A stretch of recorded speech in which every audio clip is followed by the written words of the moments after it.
तर मी सगळ्यात आधी सीताताईला विचारतो की सीताताई, पूर्वी इतके खडतर दिवस तुम्ही जगलात एकत्र, सगळा प्रवास इथपर्यंत सूरजचा तुम्ही पाहिला. तुम्हाला काय वाटतंय, आज सूरज हिरो झालाय, टॉपचा किंग झालाय, आणि आज आई अप्पा असते तर त्यांना काय वाटलं असतं? मला खूप म्हणजे भारी वाटते आता की तुम्ही आलता पहिल्यांदा. त्यावेळेस आहे ना, तर नाही नाही म्हणत होता बिग बॉसच्या शोला पण यायला, पण त्याला मी एकच म्हटलं की तुझं गेला तर तुझं घर होईल. पण केदार सरांमुळे त्याला एवढा मोठा पिक्चर भेटलाय, एवढा मोठ्या शो मध्ये तो गेला, एवढा मोठा स्टार झाला, आम्हाला खूप आनंद झाला. याच नोटवर मी केदार सरांना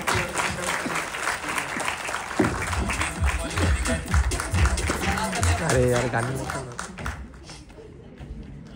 सीताताई, आज आई अप्पा असते तर त्यांना काय वाटलं असतं? तुम्ही आई अप्पा असते तर नुसतं म्हणजे धिंगाणाच झाला असता गावात, आता लय भारी वाटलं असतं. आमच्या वडिलांना आहे ना, म्हणजे असं पिक्चर ही खूप आवडायचे बघायला. ते म्हणजे मोठ्या मोठ्या स्टार आहेत ना मराठीचे, त्यांचे खूप फॅन होते, त्यांना लय भारी वाटायचं. आता त्यांचा मुलगा स्टार झालाय, ती लय छान वाटलं असतं आता त्यांना. आम्हाला सगळ्यांना छान वाटतंय. आमचा भाऊ इथपर्यंत आला, एवढा मोठा झाला, मला भारी वाटतंय. वाईट ऐकल्यानंतर लवकर दुसरीकडे कसं द्यावं हे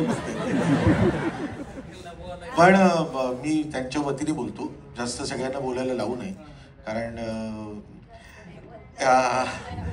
मी त्यांना बिग बॉस पासून बघतोय. सूरजच्या पाठीमागे खंबीरपणे या 5 जणी उभ्या आहेत. सूरज, किती बहिणी होते तुला?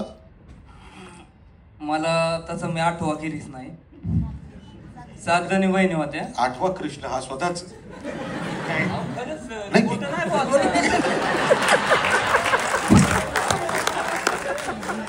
कुठे काय बोलायचं. आई मरे माता आणि देवांनी आम्हाला जन्म दिलाय, तर ते चांगलं क्वालिटी धिंगाणा घालाय, महाराष्ट्राच्या राज्य करायचं आपण. नाही, पण आता आई वडिलांची आठवण येते का या क्षणी? आई बापांचीच, माझ्या आई आप्पाचीच पुण्य आहे. मी आमचं वारग होतं, शेरडा होत्या, मी लय छोटा होतो आणि रानात जायचो तर आप्पा म्हणायचा तू शाळेत जा, आई म्हणायची की तू शाळा शिकून मोठा हो. पण आप्पा काय म्हणायचा, माझा लाडका मुलगा आहे, ते नाही शिकला तरी चालन, माझं एकूण ते एक आहे. तुला त्यामुळे हा शिकला नाही? नाही तसं काय. मला कसं आहे, मला वाचायला येत नाही, कशाला जायचंय, नाही येत असं तर गेला असतो, आनंदात जाख्या मारून आलो. मी खरं एक तुम्हा सगळ्या पत्रकार मित्रांना सांगतो की हा जो एक रॉपणा आहे ना त्याच्यातला, हा जो एक स्वच्छंदीपणा आहे ना, बेफिकीरपणा आहे ना, हेच कॅरेक्टर आहे. सूरज चव्हाणला हिरो म्हणून सादर करण्याचा अट्टास नाहीये. मला असं वाटतं की अभिनय किंवा कुठल्याही कलेत येणं ही कुठल्या एका वर्गाची मक्तेदारी नाही होऊ शकत. एक नासूनच काय उपयोग नाही, काला सावलाय पण क्वालिटी ज्या मारल्याशिवाय राहणार नाही आणि टॉपला गेल्याशिवाय चुकणार नाही कोणाचं. इतकं पॉझिटिव्हिटी असल्यावर सांगा मला, कसं टॉपचा पिक्चर काय म्हणा. बस तुझ्या काही बोलायचंच नाही. नाही, झालं माझं.